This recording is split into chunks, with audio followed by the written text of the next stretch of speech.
There's this quiet feeling that most of us carry around. It's the feeling you get when you notice the gap between the life you have right now and the life you always thought you were going to have. It's a space in the back of our minds we don't really talk about, and there's an idea that lives there, the idea of the person you were supposed to be. Just saying that out loud can feel wrong, like you're not being grateful for the good things you have. But for a minute, let's set gratitude aside and just be honest. Let's talk about that feeling. Let's sit with that idea of the person we thought we'd be, not to get rid of it, but to finally understand it. Let's go back for a second. Think about your younger self. Can you remember their energy? How sure they were about everything? They weren't just dreaming, they had it all planned out. They had a clear picture in their head of what their job would be, what their love life would look like, and all the cool things they were going to do. They had a timeline for everything. And that certainty wasn't just them being young and clueless. It helped them feel safe. It gave them a sense of control in a big, confusing world.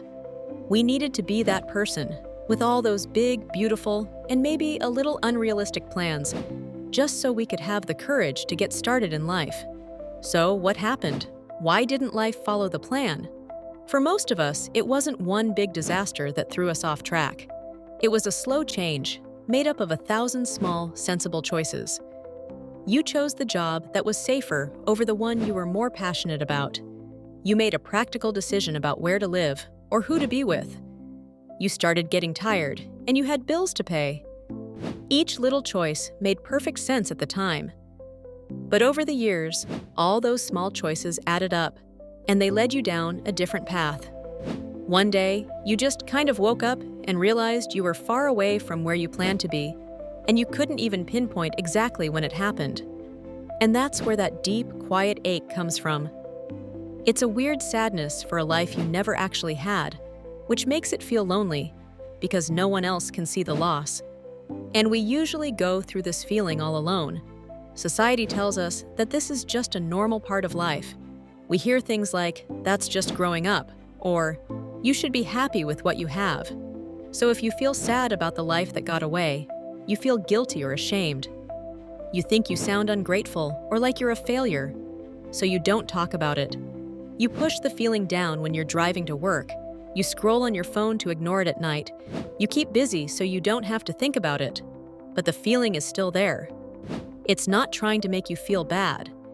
It's just a quiet reminder of a part of yourself that you've been ignoring for a long time. But maybe there's a better way to handle this.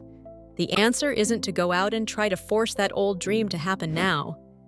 And it's definitely not to just pretend you never had those dreams in the first place. What if instead you could just be kind to yourself about it? Imagine just letting yourself feel it without any judgment. Imagine having a little talk with your younger self, the one with all the big plans. You're not there to tell them they were silly. You're just there to say, "I know, it didn't turn out like we thought it would, and it's okay to be sad about that." To let yourself mourn those plans isn't a sign of weakness.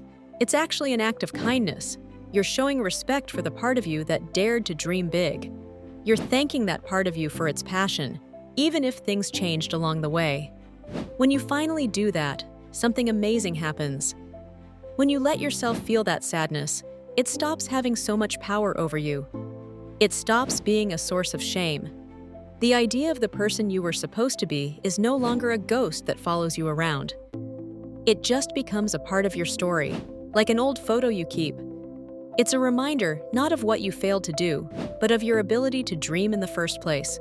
By accepting that part of your past, you finally give yourself permission to focus on the now. You can start to see all the good things in the life you actually have. You can stop worrying so much about the life that could have been, and start finding happiness right here, in the life that is.